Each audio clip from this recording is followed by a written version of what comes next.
Buenas tardes y bienvenidas a todas y a todos. Bienvenido Carlos Sánchez Mato, que es doctor en Economía y profesor en la Universidad Complutense de Madrid, perdón.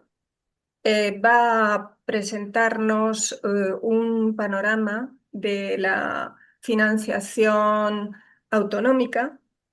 Este taller que hemos preparado con el título Hacienda local, presupuestos municipales y financiación autonómica. En él va a desarrollar una exposición Carlos, y después dejaremos un espacio para que los asistentes puedan realizar las preguntas que estimen oportunas. Entonces, gracias, Carlos, por aceptar nuestra invitación. Este taller está organizado por la Plataforma por la Justicia Fiscal de Madrid. Bienvenido y adelante. Pues en primer lugar, agradeceros la invitación. Un placer estar en un espacio que considero mi casa, no solo porque conozco y comparto luchas y militancias con las personas que algunas estáis hoy aquí y otras sé que militan y trabajan en la plataforma o en el marco de la plataforma en las diferentes organizaciones. Y para mí pues es un placer pues aceptar la invitación tuya, María Teresa, que me llegó a través de Ricardo Gayol, querido compañero y amigo de tantas y tantas peleas y también de mi organización política de Izquierda Unida. Entonces, bueno, pues voy a intentar desarrollar parte de lo que el título de la sesión indica, porque hablando con María Teresa en estos últimos días, pues eh, le trasladaba lo enormemente complejo que era comprimir en una exposición que no debiera de ser demasiado extensa en este momento inicial del encuentro, pues tantos temas, bueno, temas que para os hagáis una idea, parte de ese tema lo desarrollo durante un cuatrimestre en una asignatura en el grado de Economía en la Universidad Complutense de Madrid. Es decir, hablar de financiación autonómica, de federalismo fiscal, de dumping fiscal, de competencia desleal por parte de las comunidades autónomas en algunos casos, pues es tema de bastante extensión y de bastante profundidad. Sin embargo, lo que ya quiero decir de antemano es que desechemos la idea de que esto es algo que solo pueden comprender personas que sepan mucho de economía, las típicas cosas que se nos suelen trasladar. Bueno, yo es que de números no entiendo, de economía no entiendo. Bueno, pues vamos a intentar que despejar esas dudas, ¿no? Porque evidentemente de fiscalidad, de financiación autonómica, entiende y puede entender todo el mundo. Y desconfiad de quien nos diga que esto es solamente para personas de pensamiento complejo y elevado, porque seguramente os están intentando vender una moto, os están intentando de alguna manera que no os ocupéis de la reflexión sobre determinados temas que ya se ocupan ellos. Y cuando se ocupan unos pocos de determinados aspectos, como es el de la fiscalidad, pues luego tenemos resultados no precisamente beneficiosos para la mayoría social, ¿no? Para la clase trabajadora en sentido amplio. Por lo tanto, es más fácil de lo que puede parecer, más allá de algunos mecanismos que pueden tener mayor complejidad, pero que los mecanismos no son los que explican el panorama. Vamos a intentar llegar a ese panorama. En primer lugar, indicando que, bueno, pues en el Estado español hay un elevado grado de descentralización. Y eso es importante que todos y todas seamos conscientes de ello. Es decir, no todos los gastos los realiza un único ente en la administración. Es decir, ese proceso de descentralización nos puede parecer más o menos extenso, pero desde luego se ha llevado a cabo desde el proceso, vamos, desde que finalizó el franquismo y se aprobó la Constitución actual, la de 1978, se ha realizado esa descentralización de una manera bastante acelerada. Y eso ha generado enormes tensiones. Y también enormes tensiones que normalmente intentan ser explicados desde un ámbito puramente técnico. y sin embargo son elementos profundamente políticos. Claro que tienen aspectos económicos y de sentimiento también de cabreo por parte de personas que se sienten maltratadas o de territorios, sobre todo, que se sienten discriminados o discriminadas en el conjunto de la conformación territorial, pero esa descentralización que fundamentalmente ha supuesto la aparición del Estado de las autonomías, tenemos, creo que, mirarlo con un prisma mucho más amplio, también el político. El que haya debates sobre estos temas no solamente es deseable, es que es imprescindible. Y en ese marco tenemos muchas veces pues debates, sin embargo, interesados desde el punto de vista de su simplicidad. Cuando hay reformas del modelo de financiación autonómica, normalmente quedan circunscritos los debates a que si Cataluña nos roba, que si tal territorio es absolutamente insolidario, bueno, unos planteamientos que nos evitan o nos sí que deberíamos mirar. Y desde mi perspectiva, por supuesto, sujeto a debate, si las necesidades, si los servicios públicos están siendo atendidos en el conjunto de los lugares, porque cada ciudadano, cada ciudadana tiene derecho, según, repito, mi punto de vista, a tener la adecuada atención en cualquier lugar del Estado. Si me apuras, mi posición política siempre ha sido que esas necesidades tienen que ser atendidas no en cualquier lugar del Estado español, en cualquier lugar del planeta, ¿vale? Por lo tanto, puestos a defender el suelo de necesidades, el suelo de servicios públicos que tendrían que ser atendidos, para mí, la patria, mi patria, es el planeta, es el mundo, ni siquiera solo el Estado español. Pero como vamos a hablar del Estado español, entendamos que cuando el debate es, uy, que Murcia se siente discriminada con Cataluña o que el País Valenciano se siente discriminado con Madrid o que Madrid con Cataluña, ya estamos haciendo mal el debate, ¿vale? ¿Por qué? Porque las necesidades son de las personas, no de los territorios.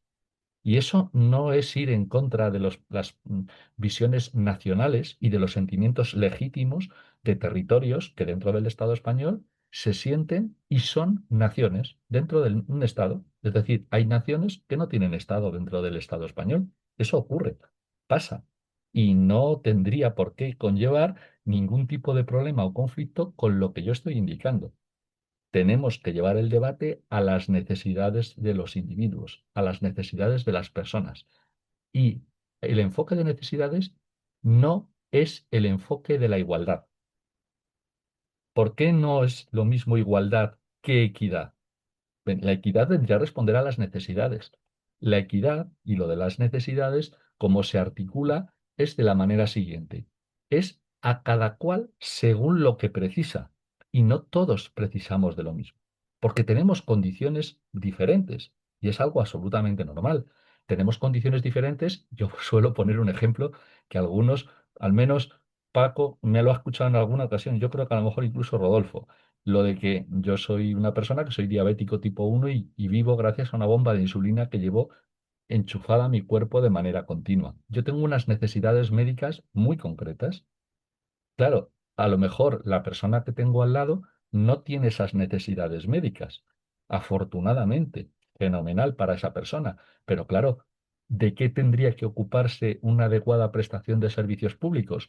Pues de que yo tenga la posibilidad de seguir vivo gracias a la sanidad pública y de que una persona que tenga menos necesidades también viva, pero que reciba menos aporte, ¿vale? Si una persona precisa de un trasplante, pues debe recibir el trasplante y no ser evaluada su situación en los términos de tengo recursos o no tengo recursos.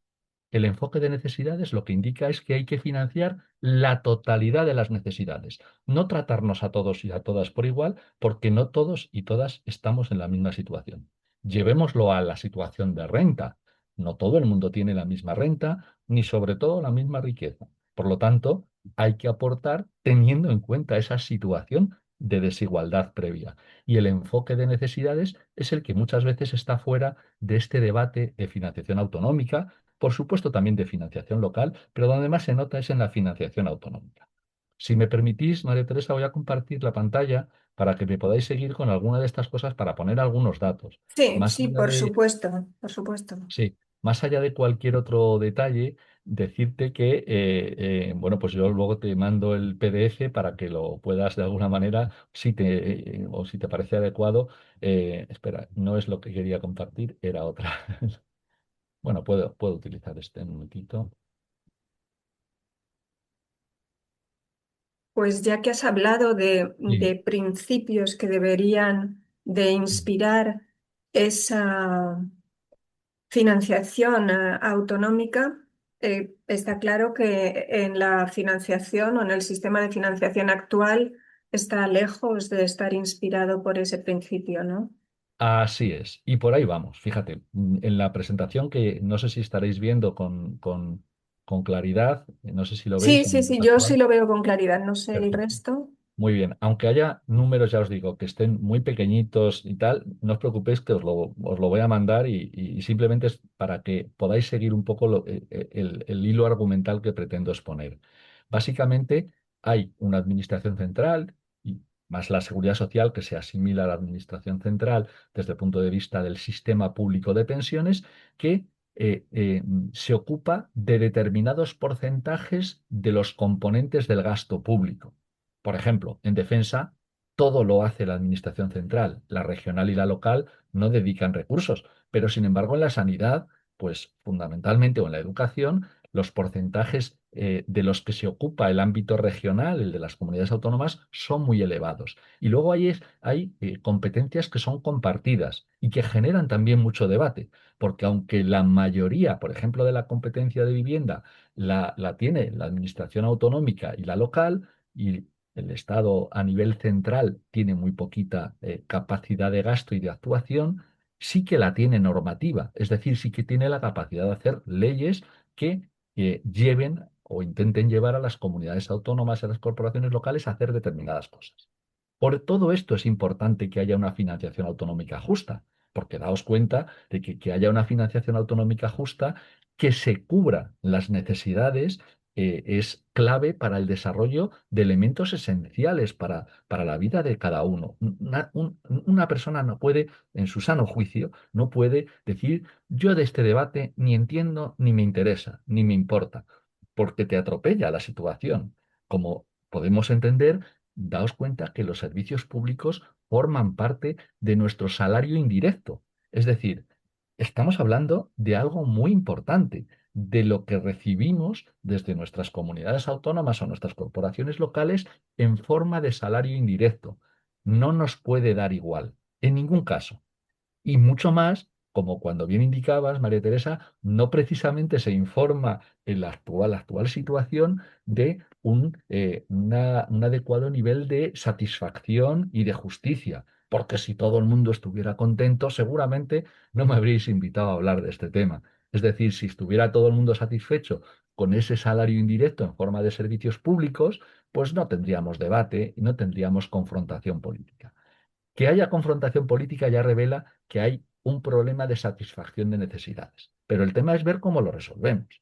Fijaos, lo que ha ocurrido con la financiación autonómica es que en el momento inicial seamos conscientes de que el sistema está caducado desde el año 2014.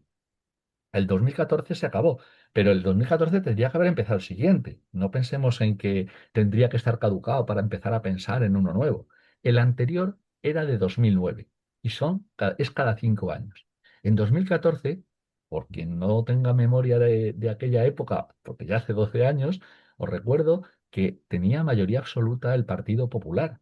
Es decir, en el Congreso de los Diputados no habría existido teóricamente ningún problema para haber modificado el sistema de financiación que supone cambiar una ley orgánica, actualizar una ley orgánica que es la Ley Orgánica de Financiación de las Comunidades Autónomas, que se conoce como la LOFCA, por el acrónimo de los términos que estoy indicando.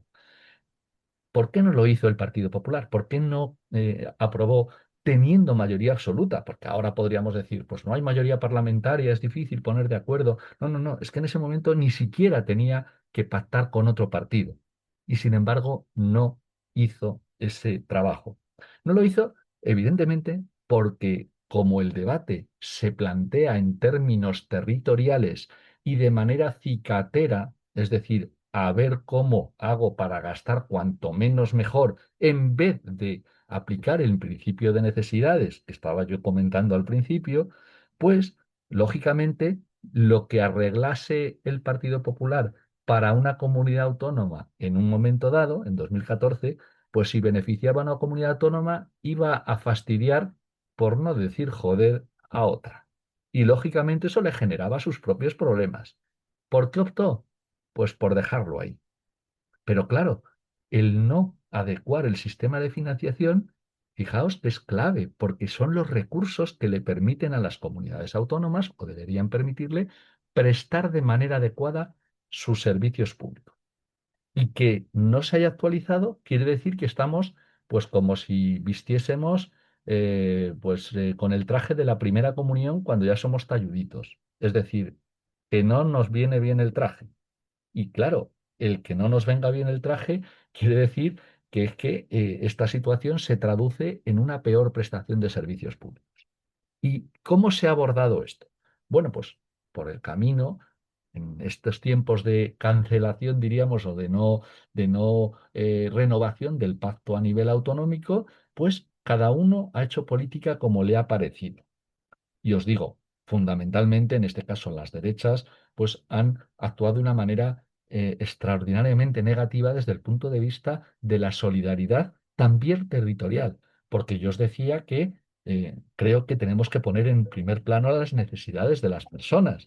Creo que debería ser lo más importante, la clave de la historia, pero tampoco podemos mentirnos, tampoco podemos negar que en este tipo de situación las tensiones territoriales operan y que, bueno, pues hay pulsiones independentistas, es decir, hay movimientos centrípetos de fuerzas nacionalistas o soberanistas, y que también hay que dar respuesta a eso, sin escandalizarse y sin asustarse, simplemente que tiene sentido que en ese debate político se crucen determinadas realidades. Todos y todas sabemos lo que ha ocurrido con el procés catalán que, bueno, pues que ha generado una enorme ruptura en la propia sociedad de la nación catalana y, por supuesto, también con el resto del Estado, ¿no? Ese tipo de situaciones también tienen posibilidades de ser mejoradas en una reforma de financiación autonómica o, bueno, o ser utilizadas como martillo pilón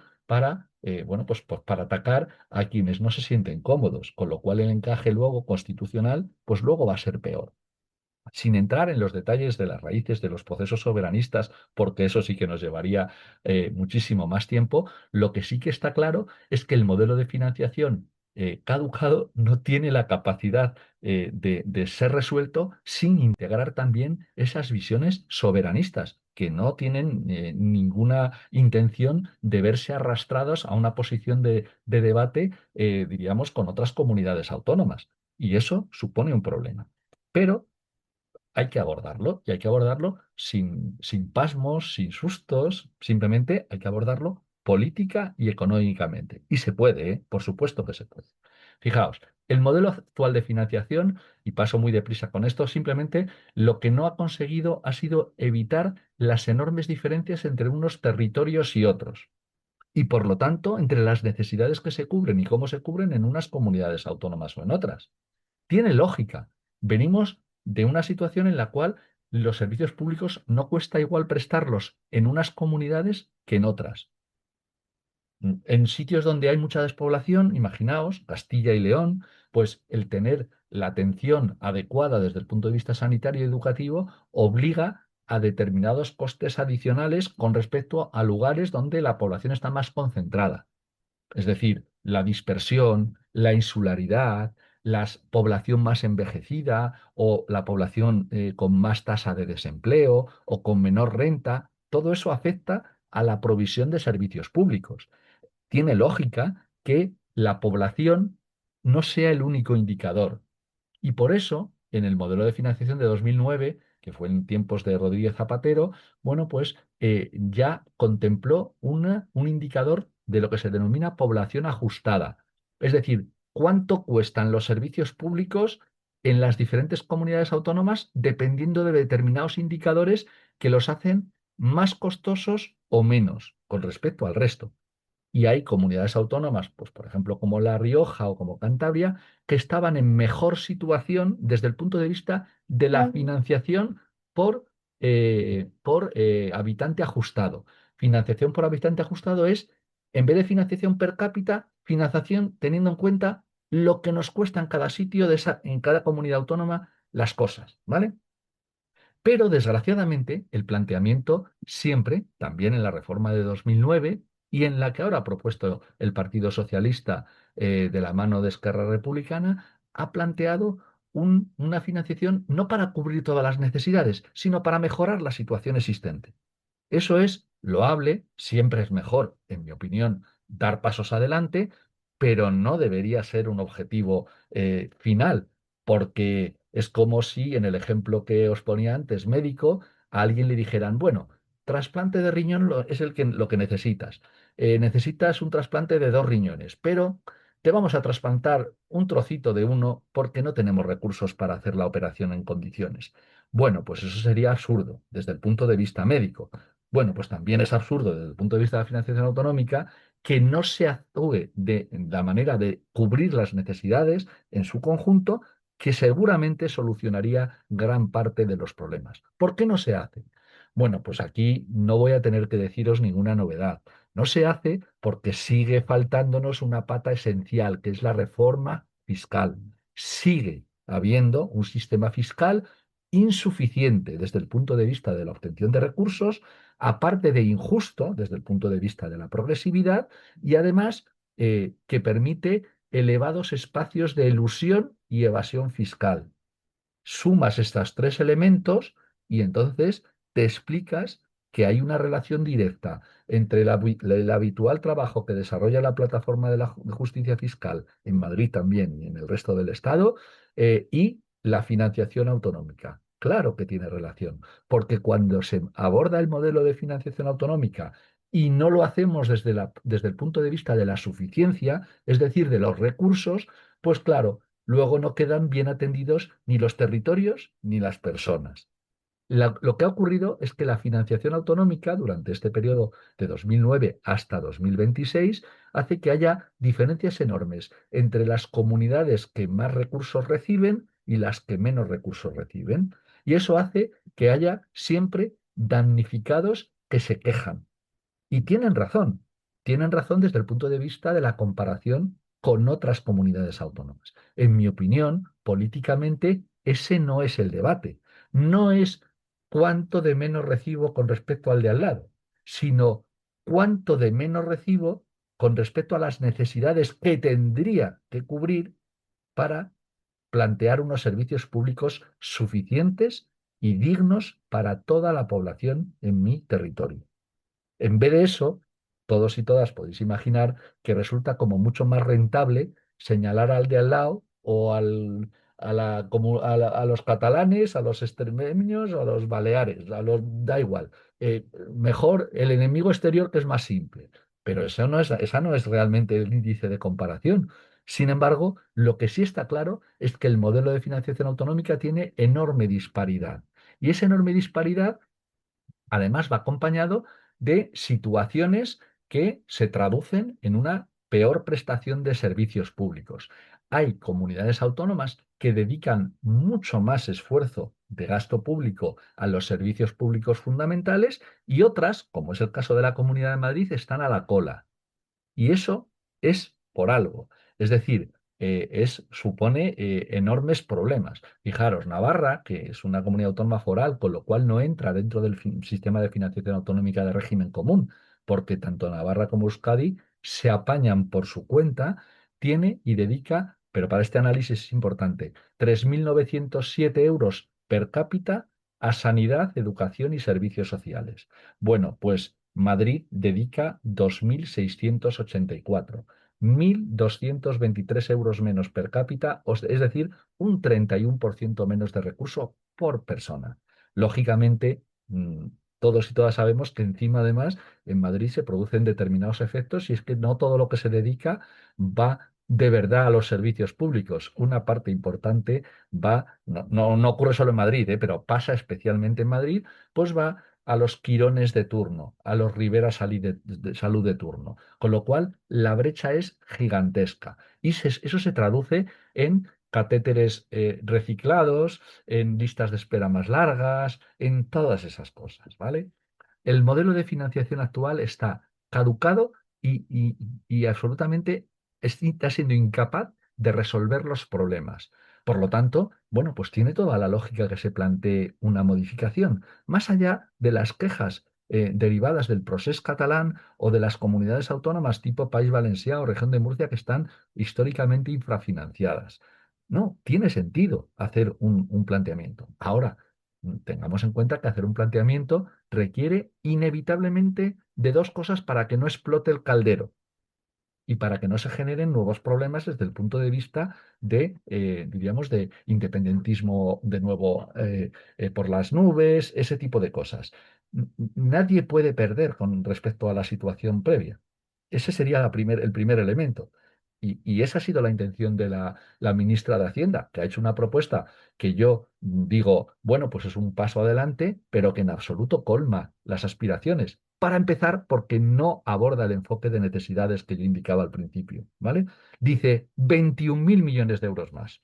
Oye, pues está bien, 21.000 millones de euros más es una aportación para mejorar las necesidades. Ahora bien, ¿cómo se reparten esos 21.000 millones de euros? Pues ahí está la clave.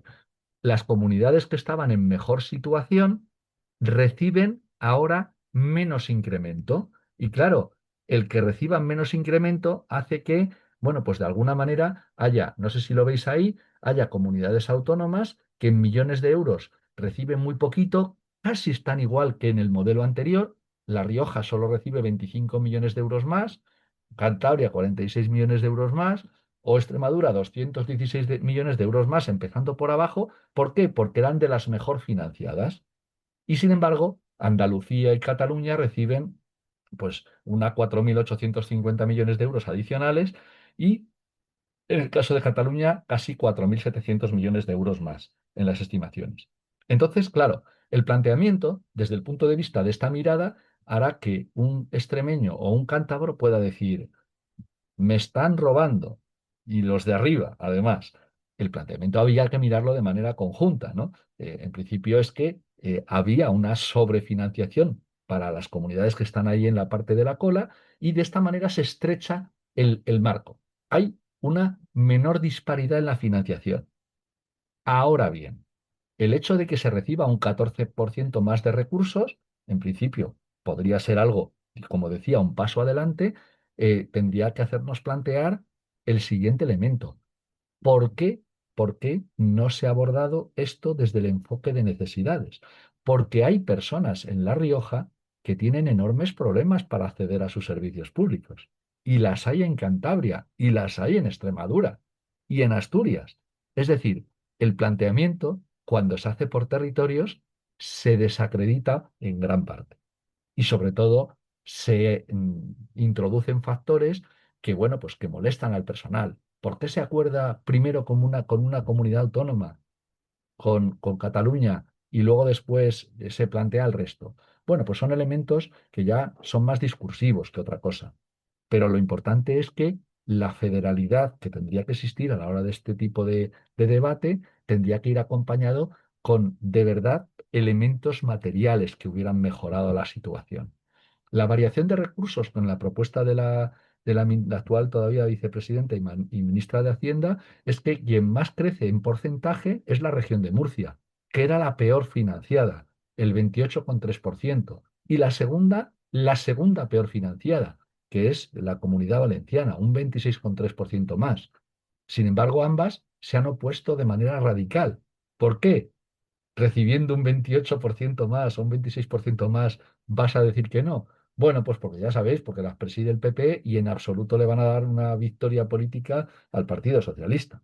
Pero evidentemente, yo que soy crítico, ya digo, con que el modelo se queda corto a la hora de abordar las verdaderas necesidades, pues lo que no tiene mucho sentido es pensar que Murcia esté diciendo que está cabreadísima porque recibe un 28% más de recursos y renuncia a ello.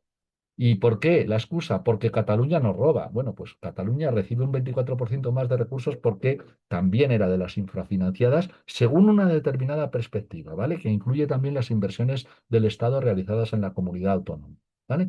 Desde el planteamiento realizado, como veis, hay crecimiento de todas las comunidades autónomas, pero un crecimiento en el nuevo modelo desigual. Crecen más quienes más infrafinanciación tenían de manera previa. Y claro, eso hace que cambien las posiciones relativas. Es decir, el orden de las comunidades a la hora de recepción de recursos ya ha cambiado, ya se ha modificado.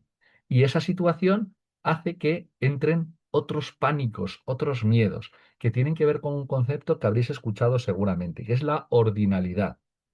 Hay quienes quieren que el sistema no haga que se produzca un cambio con respecto a lo que yo recaudo en mi territorio y lo que yo recibo para mi territorio. Se llama eso, o le llaman a eso, ordinalidad. Básicamente, si yo soy el primero en recaudar, debo ser el que más dinero recibe. Si soy el segundo, debo ser el segundo. Si soy el último, debo ser el último. Y, amigas y amigos, eso se da completamente de tortas con la solidaridad, porque si cada uno nos quedamos en la misma posición según los ingresos que tenemos, entonces básicamente sería tanto como decir que la fiscalidad no cambia la posición relativa de la gente. Y eso es un disparate desde el punto de vista de la solidaridad, desde el punto de vista de quienes tengan la idea, o que tenemos la idea, de que la fiscalidad también tiene que hacer frente a las necesidades y que a lo mejor, en el ejemplo que ponía antes, una persona que tiene una determinada enfermedad o una persona que tiene unas determinadas necesidades educativas especiales absorbe más recursos que otra. Claro, para eso son los servicios públicos. Si tú impones la ordinalidad, lo que estarías diciendo es que estás limitando la solidaridad. Oiga, le atiendo a usted en la sanidad pública, pero solo hasta el punto de lo que usted ha pagado impuestos. Si usted supera esa cantidad, ya no le atiendo. Oh, no puede ser. En mi opinión, no puede ser. Afortunadamente, en la propuesta del Ministerio de Hacienda, finalmente se abortó la ordinalidad. Es decir, sí que es verdad que algunos coinciden, y ahí os he puesto el ejemplo, la recaudación, el puesto en recaudación con el puesto en recepción de recursos, pero el sistema en ningún caso es de ordinalidad. Hay, o sea, el quinto no es el quinto, el tercero no es el tercero, aunque algunos coincidan. Claro, Cataluña ha buscado que su posición coincida, pero no hay ordinalidad en el sistema. Y eso es afortunadamente y ha supuesto mucha batalla interna, os lo puedo asegurar. Eh, Conclusiones que os quería dar de esto. Bueno, pues eh, no hay forma de que haya un modelo de financiación autonómico justo si lo abordamos desde una posición únicamente de sensibilidad territorial. Tenemos que tener en cuenta esa federalidad y esa solidaridad. Yo creo que siempre tiene que ser positivo avanzar hacia sistemas justos, aunque el sistema o el paso adelante no haya conseguido todos los objetivos. Pero lo que tiene que estar claro es que debe existir igualdad efectiva entre la ciudadanía y además reconocer la diversidad. Porque es que es cierto que tenemos un país, un Estado, perdón, que tiene naciones dentro del Estado, que tiene sensibilidades, diversidad cultural, y que todo eso, para encajarlo, tiene que ser reconocido también desde el punto de vista de la financiación, pero reconocerlo desde el punto de vista de la financiación no puede ser a costa de no dar los servicios públicos a quien los necesita.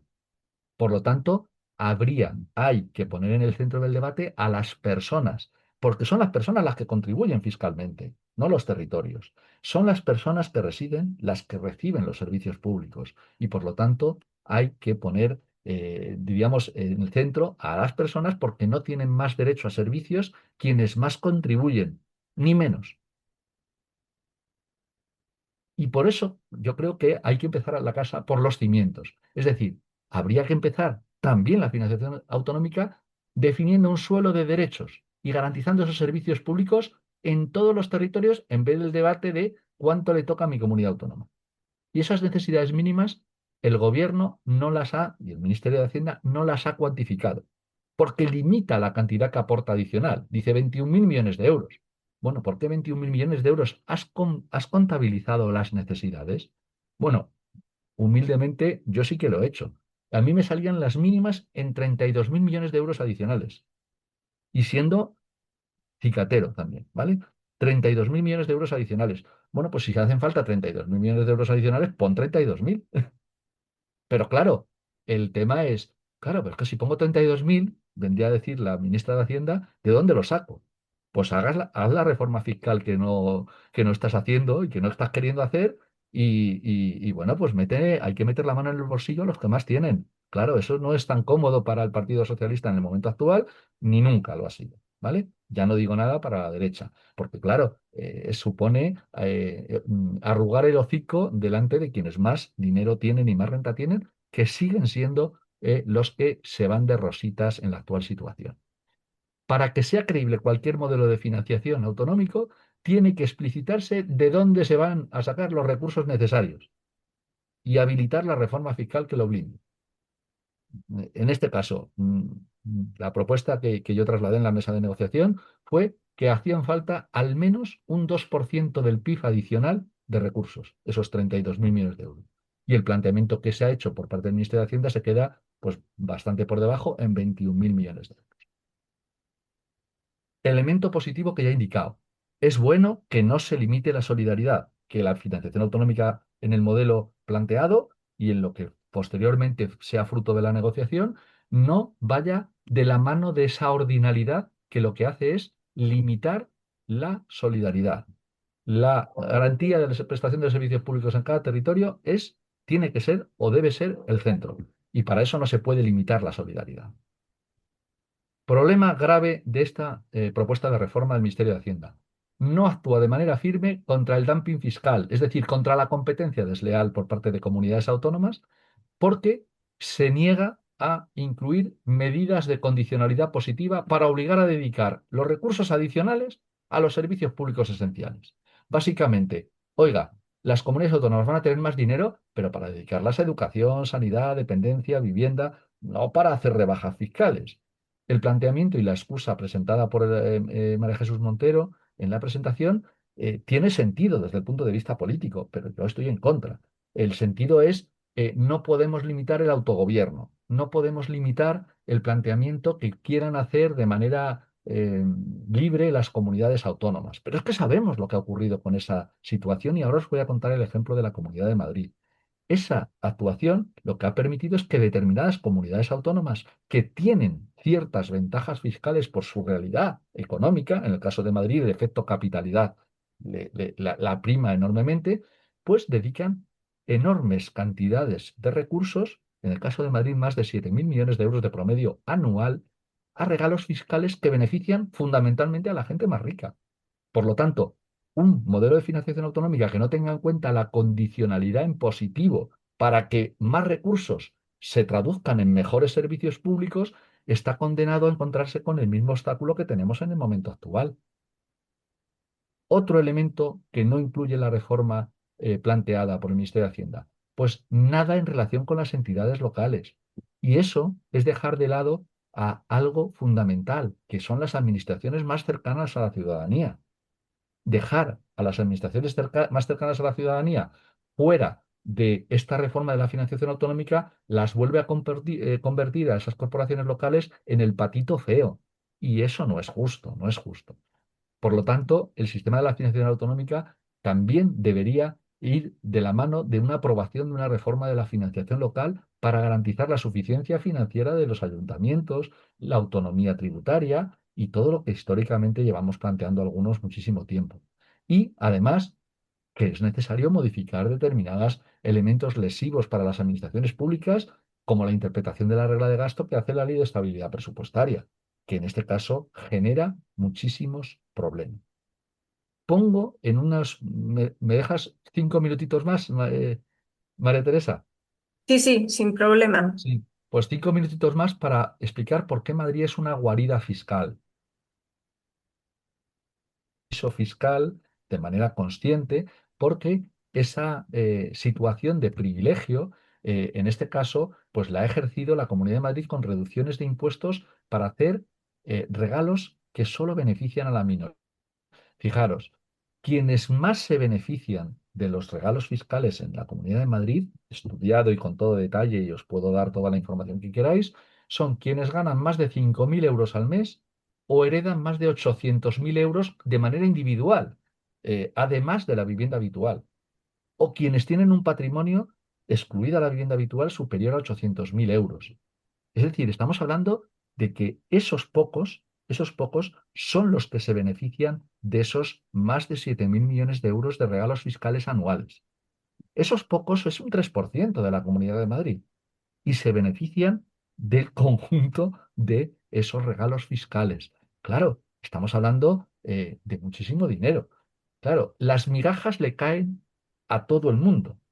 Hay unas migajas que hacen que muchas personas se piensen que porque te bajan un cuartillo de punto el tramo autonómico del IRPF, pues qué bien.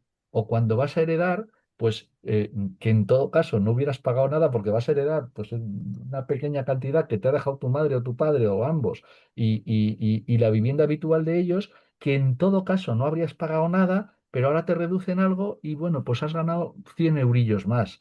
Y sin embargo, quien se beneficia de ese tipo de operaciones, pues son las rentas, los patrimonios más elevados. Esos sí que se llevan la parte del león en esos regalos fiscales. Un 97% de los 7.000 millones de euros benefician a ese 3% de personas de la Comunidad de Madrid. Reparto injusto, pero claro, ¿qué hace la Comunidad de Madrid? Reparte los regalos fiscales entre todos y parece que nos toca a cada uno la misma parte, pero no es así.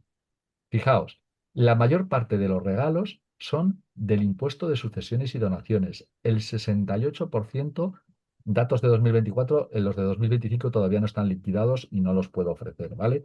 Pero el 68% de los casi 7.000 millones de euros de 2024, impuesto de sucesiones y donaciones.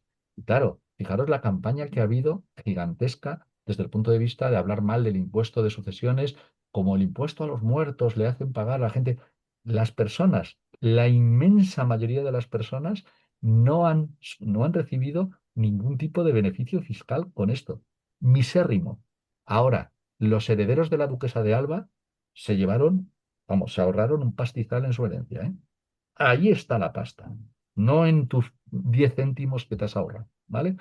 Luego, después, también el impuesto sobre patrimonio, que tiene unas bonificaciones que han llegado al 100% unas exenciones realizadas por la Comunidad de Madrid, que han permitido, bueno, pues regalos de más de 11.000 millones de euros en la última década del impuesto de patrimonio. Creo que ninguno de nosotros aquí pero seguramente cualquiera que nos pueda ver en el futuro, en la grabación, si la subís a algún lado, María Teresa, es que no estamos sujetos al impuesto de patrimonio. Evidentemente, pues eso también revela quién se beneficia de estas rebajas.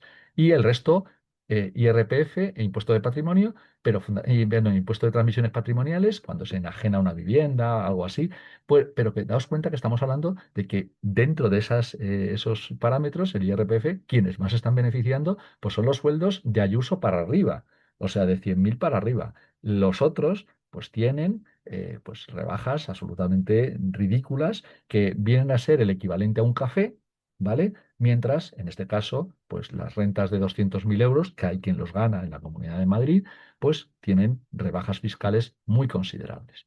Por lo tanto, esto lo que muestra es una determinada política. Fijaros, desde 2018 a 2024, en promedio anual sobre la riqueza medida en términos de Producto Interior Bruto, Madrid ejerce de guarida fiscal y ejerce competencia desleal porque ha dedicado el 2,1%, el 2,16 exactamente por ciento de su PIB en regalos fiscales cada año, en promedio, cada año. Fijaros, comparado con el promedio es 0,7%. Es decir, básicamente Madrid da regalos fiscales el triple que el promedio. Y el promedio está incluido Madrid, ¿vale? O sea, eso supone, lógicamente, algo o una deriva brutal, porque fijaos la contradicción. Madrid está haciendo regalos fiscales y quejándose de que recibe menos dinero del que debería recibir en el modelo de financiación autonómica. Fijaros qué incoherencia total y absoluta. Ahí os dejo para que lo tengáis, simplemente que veáis que la evolución de los beneficios fiscales eh, tiene tendencia creciente en el caso del promedio y en el caso de Madrid. Solamente se ha producido una bajada de 2023 a 2024 porque se introdujo el impuesto a la solidaridad de las grandes fortunas a nivel estatal para intentar corregir la situación del impuesto sobre patrimonio. Pero aún así estamos en cifras absolutamente disparatadas de beneficios fiscales en la Comunidad de Madrid. Entre 2018 y 2024, Madrid ha dado regalos fiscales, que recuerdo, el 97% de esa cantidad, de 38.000 millones de euros, se lo han llevado unos pocos, unos 20.000 en la Comunidad de Madrid. Y somos 7 millones, ¿eh? 38.000 millones de euros. Hay saqueos menos claros, pero pocos. ¿Vale? Es que es tremendo. 38.000 millones de euros. Cuadruplica los que han realizado poblaciones, o sea, territorios con población similar tipo Cataluña y Andalucía. Es decir, para comparar los millones de euros, lo lógico no es compararlo con La Rioja o con Cantabria, que tienen mucha menos población, pero sí Cataluña y Andalucía, ¿vale?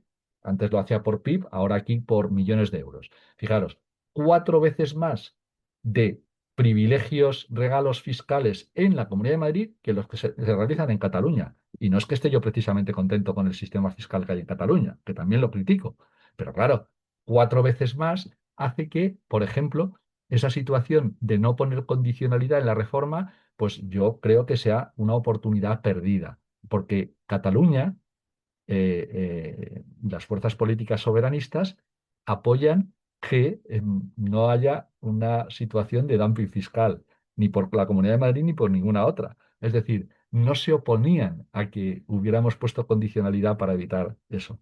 Es tremendo, ¿eh? Tremendo que el acuerdo hubiéramos podido llegar perfectamente con Esquerra Republicana de Cataluña, incluyendo esa condicionalidad, y sin embargo el Partido Socialista no haya querido. Bueno, pues los beneficios fiscales, como os digo, tienen impactos claros en los servicios públicos y con esto ya sí que acabo. En 2024, Madrid destinó 198 euros menos per cápita a los servicios públicos esenciales que el promedio de las comunidades autónomas. Es decir, más regalos fiscales suponen menos dedicación en euros per cápita a educación, sanidad y servicios sociales. De 2012 a 2024 se suman 12.000 millones de euros, menos que el promedio de las comunidades autónomas. Es muchísimo dinero. Y eso se ha acelerado en los últimos años. Ayuso lo ha empeorado todavía. 54 euros per cápita menos de incremento de la desigualdad en sentido negativo desde que gobierna Ayuso. Y ahí os dejo cómo ha ido evolucionando durante todos estos años esa financiación en servicios públicos esenciales y el impacto que tienen las rebajas fiscales en él. Y además, otro elemento que debemos tener en cuenta, la Comunidad de Madrid ejerce esta situación de pirata fiscal al mismo tiempo que financia esas rebajas con deuda. Es decir, no es que tenga superávit y ese superávit lo dedique a rebajas fiscales y no lo dedique a sanidad y a educación, que estaría fatal. No, es que ni siquiera ocurre eso. Tiene déficit público y financia con deuda las rebajas fiscales. Eso es ya exactamente pues, lo más parecido a un atraco. En concreto, la Comunidad de Madrid ha multiplicado la deuda desde 2000 hasta 2026, primer trimestre, perdón, a 2025, final de cuarto trimestre, lo ha multiplicado por 8,4 la deuda, por encima del promedio de las comunidades autónomas. Sin embargo, presumen, y es verdad que es cierto, que otras comunidades han incrementado también, pero en el promedio de las comunidades autónomas, Madrid ha subido la deuda, pues en este caso, 35.000 millones de euros. Y los regalos fiscales, como veis, son considerables, ¿vale? Bueno, propuestas, y esta sí que ya es para acabar con la guarida fiscal en la Comunidad de Madrid. Son sencillas, no penséis que son necesarios enormes cambios. Hasta que no se elimine capacidad o actuación a nivel estatal, eh, lo que hay que hacer es subir los tramos en el ámbito autonómico a las rentas más altas. Las bases liquidables, que no es el ingreso es superior, superiores a los 57.000 euros. y poner tramos de 120.000 a 200.000 y otro a partir de 200.000 a 300.000 y otro para rentas mayores de 300.000 euros. Claro que se puede hacer eso, se debe hacer eso. Segundo elemento, hay que eliminar deducciones absurdas como los gastos educativos en IRPF para que se financie la educación privada. Es absolutamente absurdo que se pueda tener ese tipo de privilegios. Tercero, hay que eliminar las deducciones en el IRPF, en la Comunidad de Madrid, que están dedicadas a adquirir acciones de empresas. ¿Cómo que adquirir acciones de empresas tiene deducción en el IRPF? Lo limitaríamos a adquisición de acciones como mucho en empresas de economía social, en cooperativas. O sea, quiero decir, participación social en cooperativas todavía, pero nada más. Hay que actualizar la normativa del impuesto de sucesiones y donaciones para que haya niveles de tributación por encima de los cuales, para niveles de herencias, que por encima de los cuales no haya bonificación alguna, a partir de 1 millón de euros, que se excluya la vivienda habitual. A partir de 1 millón de euros no hay deducción que valga, no se puede bonificar el tributo. Hay que aumentar el impuesto de transmisiones patrimoniales y actos jurídicos documentados para transmisiones patrimoniales superiores al 1 millón de euros. Es decir, si te vas a comprar una casa de más de 1 millón de euros, pues vas a pagar el impuesto de patrimonios más alto, claro que sí. Hay que reformar el impuesto sobre patrimonios para eliminar, con los mismos criterios que de sucesiones y donaciones, pues por encima de 1 millón de euros no hay bonificación que valga, no la hay, no la debe haber. Hay que también impulsar, establecer una tasa turística que pueda, de alguna manera, recaudar pues, por esos efectos o externalidades negativas que puede tener el turismo.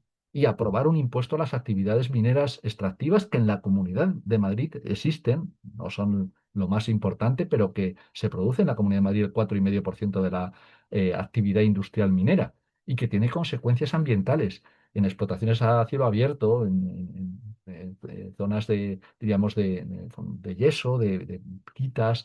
Bueno, pues todo eso hay que grabarlo. ¿Y qué se podría hacer? Y esta sí que es la última ya. ¿Qué se podría hacer con esos 6.800 millones de euros más con estas reformas fiscales que os acabo de poner? Pues fijaros, yo he hecho ahí un reparto, a ver cómo le suena a la gente. Por supuesto, se puede hacer de otras muchas maneras. Ahí va mi propuesta. ¿Qué os parece un 60% más para vivienda, un 30% más para dependencia y gasto social y un 30% más para transporte y un 25% de incremento para educación, sanidad, políticas activas de empleo y medio ambiente? Bueno, pues todo eso son 6.800 millones de euros que os acabo de decir, una recetita para conseguirlos. Creo que nos cambiaría la Comunidad de Madrid, ¿no? Bueno, pues no sé si con este menú inicial tenemos para debatir. Yo creo que sí, o Pues tenemos yo para creo que hablar. sí, sí, sí, aquí hay mucha materia. Muchas gracias, Carlos, por tu exposición. Y a mí, después de lo que has presentado en cuanto a la ordinalidad, el principio este básico que dices que debería inspirar la financiación autonómica, estoy de acuerdo contigo que tendría que ser en base a necesidades y a partir de ahí empezar a construir el edificio. Bueno, esto no es así, tampoco es el de ordinalidad pura, como has dicho. Y entonces esta propuesta de cambio eh, de la financiación autonómica que nos trae ahora el Partido Socialista, ¿en qué principios se inspira? Eh, por qué presenta ese reparto? Y es que hay un cierto grado de arbitrariedad o que, no sé. Lo hay, María Teresa, siempre lo hay, pero es que en todas las modificaciones del sistema de financiación, al no abordarse el principio de necesidades, ya a partir de ahí hay una cierta discrecionalidad. Es decir, no entra en el detalle de todos los fondos de compensación que se generan y hay algunos que están un poco hechos a martillazos y eso es así y te lo reconozco porque he participado yo en ese tipo de historias. Es decir, pero el que sean a martillazos no los invalida. El modelo presentado, aun no siendo, y ya he puesto las críticas encima de la mesa, el buscado, sí que mejora la dispersión de financiación que existía antes. Es decir, hay más recursos para todos y la horquilla entre el que mejor y el que peor se reduce. Es claro. decir, se reduciría la desigualdad. Tiene todo el sentido. Es un paso adelante. ¿Es suficiente? Para mí no. Para mí no. Pero también os digo, si ni siquiera esto va a tener la posibilidad de ser aprobado porque no hay números para que se apruebe en el momento actual, bueno, pues lógicamente yo hubiera esperado una presentación de un modelo más ambicioso desde el punto de vista de las necesidades. Pero tiene sentido porque es un modelo que avanza de manera muy sensible. Y cuidado, y hay valentía, en este caso, a la hora de presentarlo, porque ya os digo, el PP no se atrevió a presentarlo ni a negociarlo en 2012, 2013 y 2014 en los que tenía mayoría absoluta. Es decir, esto abre heridas, porque claro, al PSOE se las ha abierto. Hay territorios que dicen, a mí no me hables de necesidades, no me hables de qué mejoro, porque aquí en mi pueblo están diciendo que le damos todo a los catalanes. Y a lo mejor te lo están diciendo en un pueblo de Andalucía, cuando Andalucía es la que más recibe de manera adicional. Entonces, claro, si hacemos debates simplistas, pero tienes razón en cuanto hay un cierto nivel de arbitrariedad político siempre, en todas estas reformas. ¿Y cómo no existiría si no pusiéramos límite por arriba? ¿Me entiendes? O sea, si no pusiéramos límite Ujú, por arriba es sí, todas las necesidades, todas las que sean. Básicamente, lo que vendría a ser, que no es real, ¿eh? La sanidad universal. ya. No, todo el mundo. Luego usted apañe sepa conseguir el dinero, pero aquí entra todo el mundo. Luego sabemos que no es así porque luego vemos que a lo mejor la manera de ajustar la sanidad, el principio de sanidad universal, la forma de ajustarlo es con las listas de espera. Te tardan en atender y entonces sí, sanidad universal, pero todos esperamos más. No, hablamos de la buena prestación universal de un servicio público. De esa forma no habría arbitrariedad. Mm, Claro, pero entonces sí, sí. necesitaríamos más recursos. Y entonces habría que hacer la reforma fiscal. Y entonces habría que Claro, perseguir el fraude. es la parte interesante del asunto. Claro, ahí está. Por eso hay que Eh, unirla, por eso hay que unirlo. Por eso no, eh, el debate no puede ser que solo hablemos de la financiación autonómica, que nos olvidemos de la parte de cómo financiar la financiación autonómica. claro, claro, estoy de acuerdo. Rodolfo, tú querías intervenir.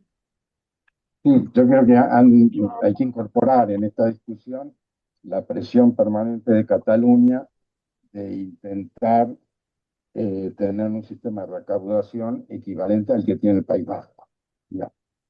Porque al final, en gran parte, el debate está invadido por estas circunstancias. El País Vasco tiene esa posibilidad y esa posibilidad que tiene el País Vasco empaña, digamos, todo el debate autonómico porque el País Vasco, bueno, aquí no está por el sistema singular de fiscal que tiene y que es evidente, no quiero entrar en el debate de los beneficios que le da esa forma de recaudar y liquidarle al Estado los gastos.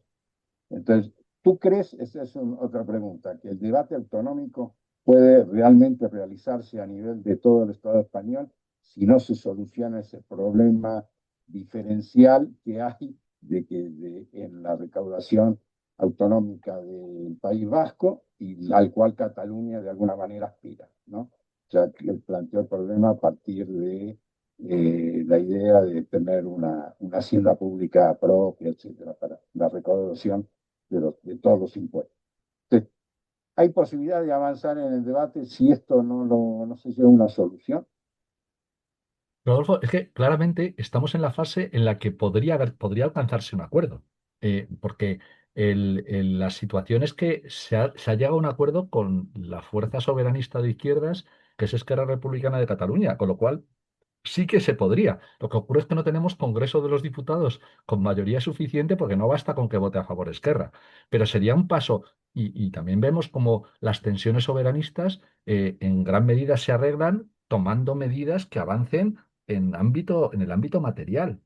Y tiene todo el sentido. Hoy ya el debate no es la independencia.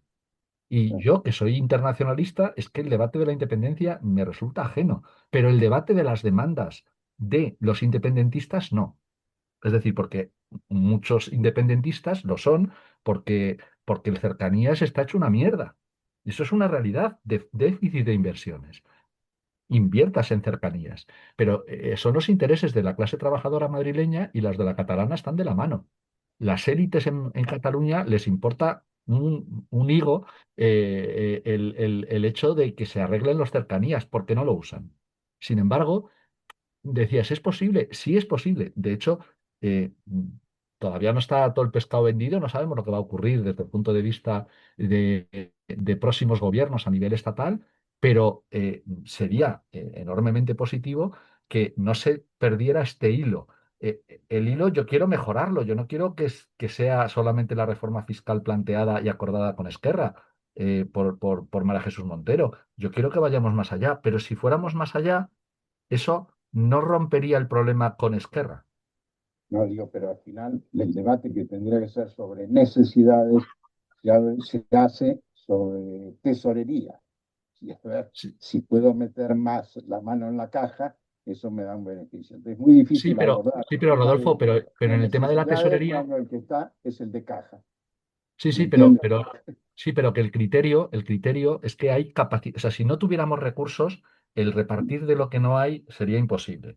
Pero es que recursos, incluso sin la reforma fiscal, claro que hay posibilidad de actuar. Pero es que, además, es que lo que hay que hacer es reforma fiscal.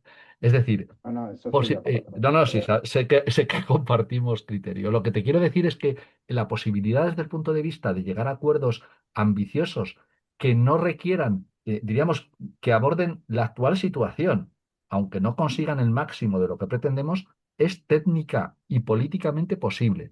Y de hecho, en los debates y las negociaciones con fuerzas soberanistas hace 7 años eran unos y hoy son estos.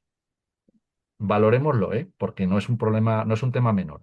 Ahora, yo ya digo, yo no me conformo, no me conformo con esto. Y además, Cataluña en su momento no quiso el sistema foral que quiso Euskadi. Y yo creo que hizo bien. O sea, aparte de que a mí no me gusta el sistema foral, no quiero, estoy en contra del sistema foral, porque el sistema foral lo que básicamente usa es esa capacidad para poder tener una mejor financiación. Básicamente sería como si el barrio Salamanca tuviera su propio sistema fiscal y de enfoque propio dentro de la Comunidad de Madrid. Bueno, pues los de Carabanchel o Aluche y tal estaríamos bastante cabreados con ese tipo de situación. Creo que el sistema foral no tiene ningún sentido. Sí, además, sobre todo porque el sistema foral también tiene fórmulas que, como bien sabéis, tanto en el convenio económico con Navarra como en el cupo vasco, que son fórmulas a martillazos. No es que las fórmulas sean incorrectas, Sí, sí. sino que luego los conceptos se usan de manera interesada para que de alguna manera se minimicen los elementos de pagar a la caja común, ¿vale? Y entonces eso es profundamente injusto.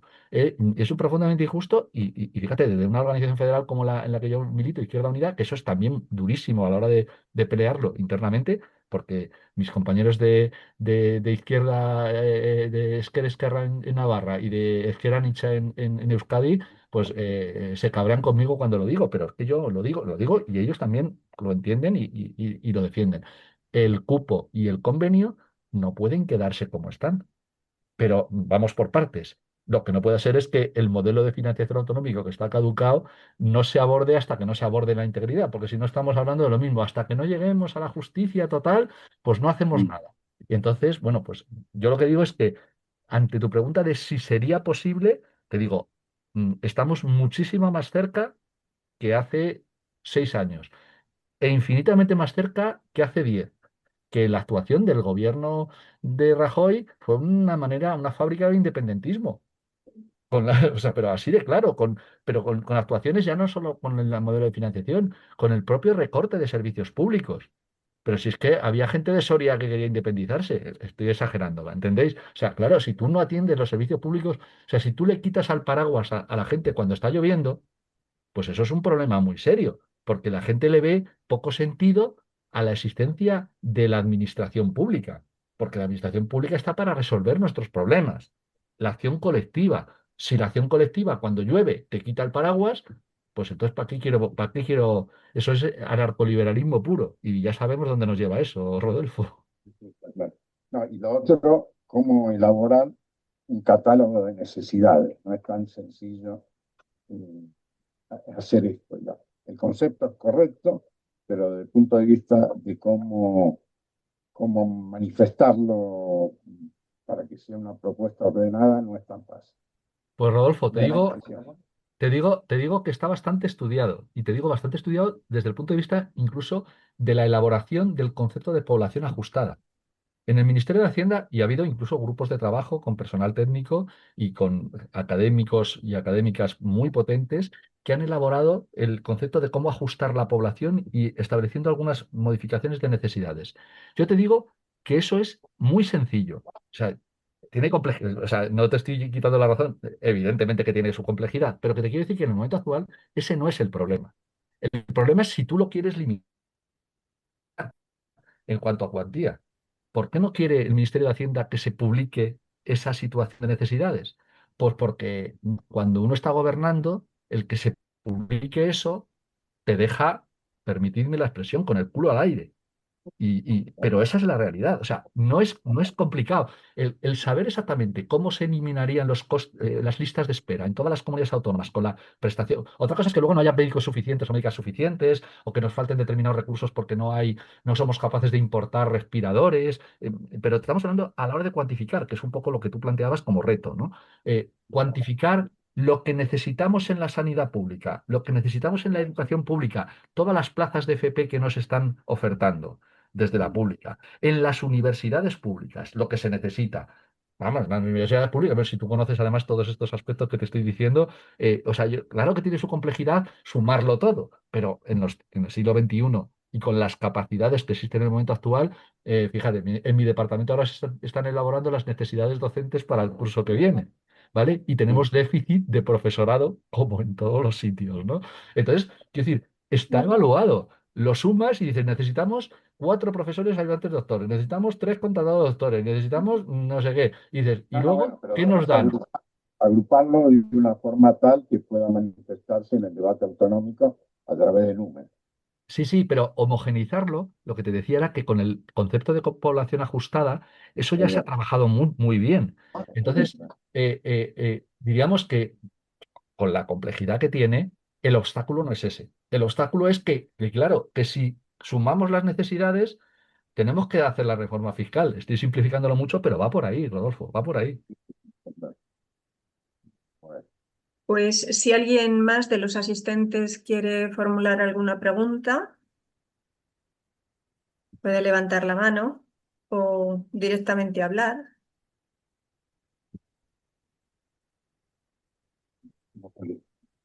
Pues no parece que se anime nadie. Yo te voy a preguntar otra cosa, que tengo una curiosidad de cómo funciona esto de la regla del gasto de las Sí, comunidades autónomas, ¿no? ¿Puedes contar un poquito cómo funciona?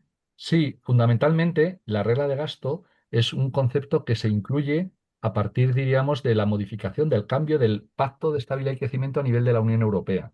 Es decir, cuando en los años posteriores al estallido de la Gran Recesión, que empieza en 2008, bueno, pues de alguna manera se ve que las reglas fiscales, bueno, pues que han fallado más que una escopeta de feria y se incorporan determinados elementos porque la ortodoxia, en este caso, a nivel de la economía clásica, indica que el déficit público es malo per se y la deuda pública nociva sin más.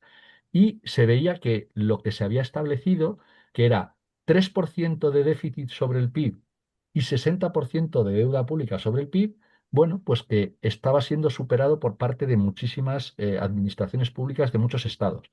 De hecho, la mayoría de los estados han incumplido y además de manera continua, no solo en momentos de crisis, el déficit y la deuda. ¿Qué articula el Pacto de Estabilidad y Crecimiento?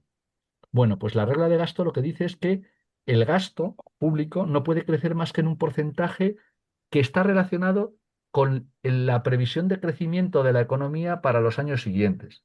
¿Qué pretende eso? Limitar el crecimiento del gasto. En las antípodas, María Teresa, de ese enfoque de necesidades de lo que hablábamos.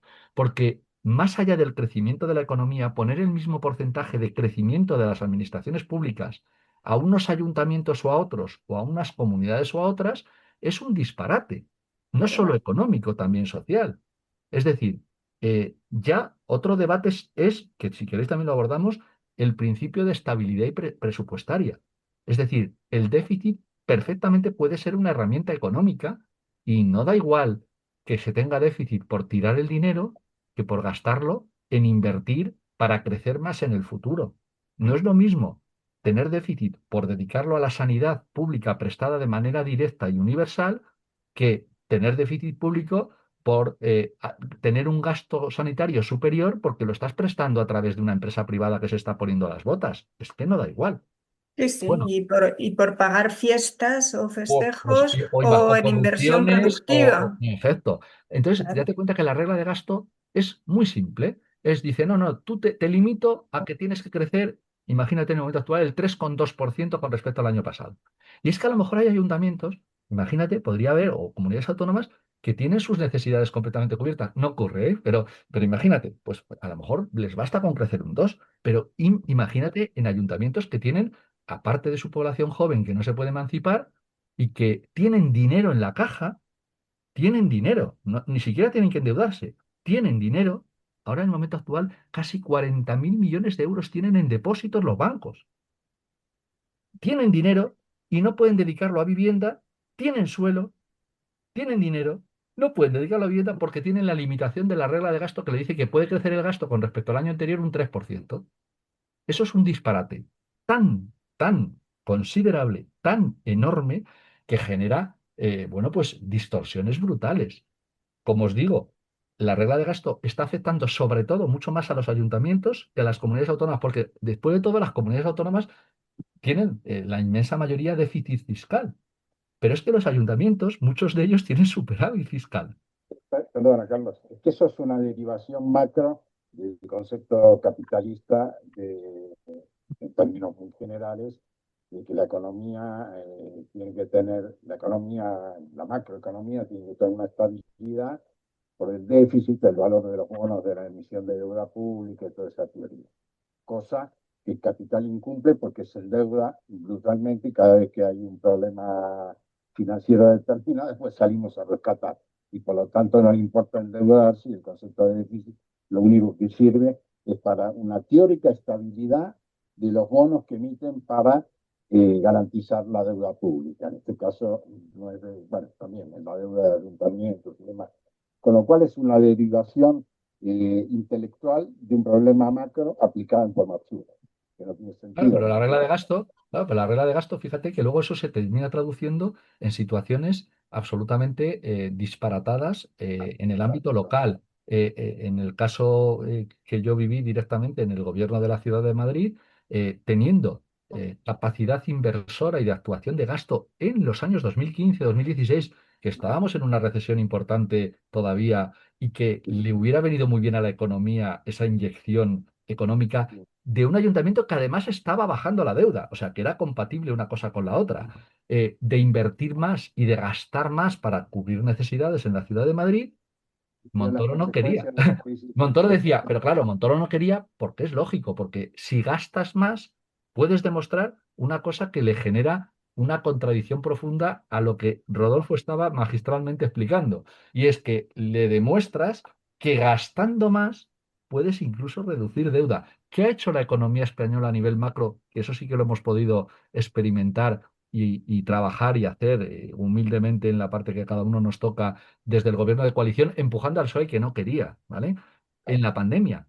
Pues en vez de hacer lo mismo que planteaba el gobierno de Rajoy y otros gobiernos europeos durante la gran recesión en los años anteriores, meter dinero en la economía. Eso fueron los ERTES, nacionalización de una cuarta parte de los salarios en el Estado español. Eso fueron las medidas de política de los escudos sociales que se aprobaron. Eso fue pasta para la economía. ¿Sabéis lo que ha ocurrido, María Teresa? Pues que la deuda incluso se ha bajado mucho más rápido que en el periodo previo. Es decir, hasta para cumplir sus objetivos, que no son los míos, de bajar la deuda, porque baje la deuda no es el objetivo de las administraciones públicas, es de que sea sostenible. Y que sea sostenible no depende de gastar más o gastar menos, depende, entre otras El cosas, cómo. bueno, eso es el cómo, pero además depende, la solvencia, de qué posición tenga el Banco Central Europeo, en general los bancos centrales. Depende de eso. Cuando el Banco Central Europeo, a partir de que Mario Draghi salió diciendo, haré lo que sea necesario para sostener el euro y créanme, será suficiente, en 2010, con las deudas públicas disparadas, la prima de riesgo se desplomó. Se desplomó porque no hay quien pueda apostar contra un banco central importante. No hay quien pueda. Un banco central solamente puede perder una apuesta si se retira. O sea, la Reserva Federal no pierde una apuesta si quiere. El Banco de Inglaterra no pierde una apuesta si quiere, si quiere, porque la perdió con Soros. Rodolfo, ¿te acuerdas? Pero la perdió porque quiso. El Banco Central Europeo no pierde una apuesta si quiere. Y de hecho esta la ganó. La ganó diciendo, se acabó esto porque nos rompe el euro, nos rompe el mercado único. Y entonces, el problema de la solvencia de la deuda pública, ahora mismo pagamos menos, y ha repuntado, menos interés con respecto al PIB por la deuda que cuando teníamos una deuda del 40% del PIB. Pagamos menos intereses ahora que entonces. Por lo tanto, el volumen de deuda, pues es una excusa. Entonces, ¿por qué hablaba esto relacionándolo con la regla de gasto? Porque forman parte de esos vasos comunicantes. Imponer la regla de gasto lo que supone es limitar la intervención, la acción colectiva en la economía. Limitar el gasto y la inversión pública a un porcentaje. Y eso es ridículo. Cuidado, incluso aunque fuera un porcentaje alto. Es ridículo, porque depende de las necesidades, o debería depender. Es que a lo mejor hay momentos en los que las administraciones públicas tienen que salir a tope al 30% del PIB. Pues lo que haga falta. ¿Para qué? Para las necesidades, no para los intereses individuales de Paco, de María Teresa, de Rodolfo, de José Luis Mías. No, no, no, para las necesidades. Si actuamos para las necesidades, es lo que sea necesario. Si hay un incendio, no puedes estar diciendo, bueno, llamamos solo una dotación de bomberos porque es que si no sale caro. No, no. Todos los bomberos que haya en la zona. Todos. Todos. O no. Bueno, pues algo que entendemos. Cualquier ciudadano, cualquier ciudadana. Pero hasta los que voten a quien voten en la derecha. Si es que lo entiende la gente. Si es que si le preguntas por esto, la gente lo entiende. ¿Por qué no se aplica? Bueno, pues porque supone una renuncia ideológica profunda que perjudica a élites que esas sí que se ven claramente dañadas si la actuación de la administración pública es otra. Muy claro. Está claro. No sé si alguien quiere intervenir. Yo no quiero aquí monopolizar. Pues te voy a hacer otra preguntita más. Si nadie se anima y ya te dejamos que Vale. disfrutes de tu fin de semana. Verás, hay estadísticas de la comunidad, por ejemplo, en las distintas comunidades autónomas. Entiendo que cada una pues tendrá sus sistemas informáticos diferentes, no se hablarán entre ellos, no se podrán hacer, porque bueno, esto también es como un tema en la administración que no parece que se trate la información siempre de la misma manera. Yo es algo que no entiendo muy bien por qué no se hace algo, no se homogeniza, pero bueno, es así. En, en la Comunidad de Madrid o en cualquier otra comunidad, podríamos saber qué servicios públicos se están gestionando de manera directa y cuáles se están gestionando de forma privada y Sí, saber sí, sí se puede, ese sí se puede. gasto. Sí se ¿Sí? puede. A ver, tiene una complejidad mayor de la que, o de la que sería exigible por cualquier persona que se actuara de manera racional, ¿no? Pero incluso, fijaros, yo aconsejo una herramienta que tiene la propia IREF, la Autoridad Fiscal Independiente, donde puedes entrar a ver el coste de los servicios públicos y la forma de prestación de los servicios. Pero es verdad que tiene un decalaje, es decir, no es inmediata. Tiene, me parece que pues, prácticamente 2 años de decalaje, pero te permite ver cada comunidad autónoma esos servicios públicos cómo se están gestionando. De una manera muchas veces muy agregada. Si quieres ir al detalle en concreto de un contrato, imagínate, en un distrito de Madrid, en el Ayuntamiento de Madrid, una cosa, pues eso ya tienes que irte al Ayuntamiento de Madrid, ya no lo ves en la IREF, ¿vale? Pero Mm. te quiero decir es que lo que hacen es dificultar todo lo posible el acceso a la información para que no la puedas consolidar y agregar. Ocurre con los contratos menores, incluye también con la prestación indirecta de los servicios, para, diríamos, dificultar que hagamos el trabajo de fiscalización las personas que en muchas ocasiones investigamos o metemos el dedo en esa llaga. Pero hay que reconocer que al final la información, no solo por ley de transparencia y por la ley de contratos, no podemos decir que no esté.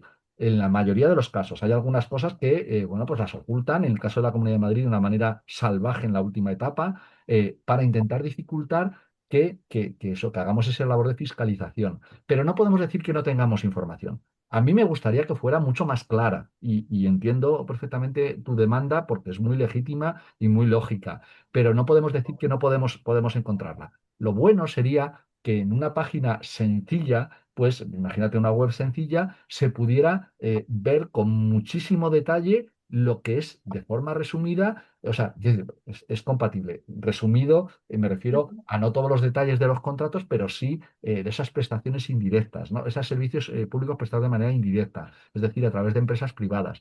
E incluso los márgenes con los que se aprueban esos contratos, ¿vale? Eh, eh, eh, las sanciones que llevan aparejadas si no hay cumplimiento adecuado, ese tipo de cosas. Pero a la hora de la verdad, lo que digo es que la información la tenemos, lo que no tenemos es ni brazos ni manos suficientes para poder fiscalizar la cantidad de, diríamos, de actuaciones incorrectas que se hacen de esta manera y sobre todo, María Teresa, lo que no tenemos es una justicia a la altura, ¿vale?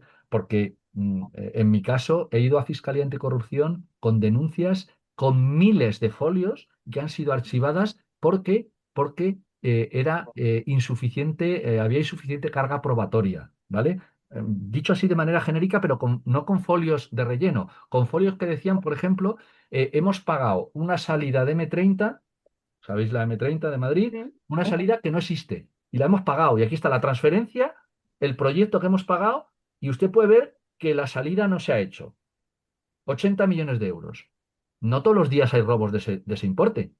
Imagínate. Doctor, Y eso le parece a Fiscalía Anticorrupción que es insuficientemente probatorio. Y luego a lo mejor, pues a lo mejor llevan 3 años investigando a ver si la mujer del presidente Sánchez está involucrada en no sé qué mierdas. O sea, es absurdo, ¿no? La justicia está, pues, del lado de quien está. Pero lo que os quiero decir es que no es que no haya capacidad de saber las cosas, sino que nos asfixian o ahogan en la parte burocrática previa para sacar la información y luego en la parte posterior para admitir a trámite, bueno, pues denuncias que deberían haberse llevado por delante a gran parte de quienes gobiernan en la Comunidad de Madrid y en otras muchas. Bueno, el portal de transparencia y la información que contiene el portal, la verdad es que deja mucho que Mucho que desear. desear. No, pero yo no te hablaba solo de portal de transparencia, sino también de las diferentes, por ejemplo, en el caso de las consejerías, dentro de las consejerías o la información presupuestaria. Repito, Ujú. o sea, no te quito la razón. No es como debería, pero yo no puedo decir que no sea capaz de encontrar la información de cómo nos están Ya, expoliando, ¿vale? O sea, lo encontramos. El problema es que luego la que verificación luego, en cuestión en cuanto a la actuación adecuada desde el punto de vista de la justicia, pues no existe. No existe. Y no existe no por casualidad. ¿Vale? bueno, ahí está el despacho de su amigo Montoro, una investigación que no va a llegar nunca a nada. Fíjate. Ha sido Un ejemplo más. Un una de ejemplo las más. cosas más bárbaras. Han manejado las leyes en función de las necesidades del despacho, ¿no? De Montoro. En fin. Mm. Pero eso sí, eso es el resultado del control político que tiene la derecha en la justicia. Tan sencillo como es. Bueno, pues sí, la verdad, y tú lo sufriste en carnes propias. Sí, pero Bueno, pues no me desanima, te lo puedo asegurar, María Teresa, ni Rodolfo.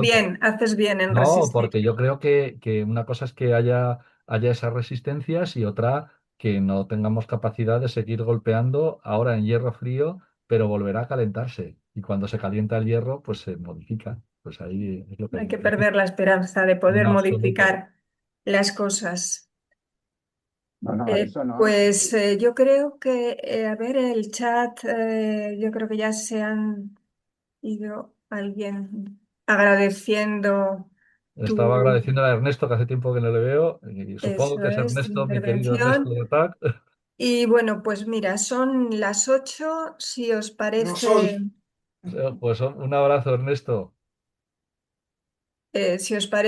finalizamos el taller. Muchas gracias, Carlos, No, por tu gracias a vosotros, María trabajo. Teresa. Ha sido un placer.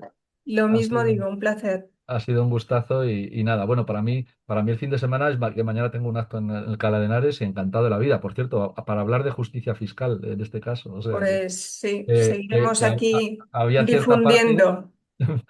Muy bien, Nieves, adiós, Muchas encantado. Vale, gracias, adiós, Carlos. buena tarde, Venga. muchas gracias.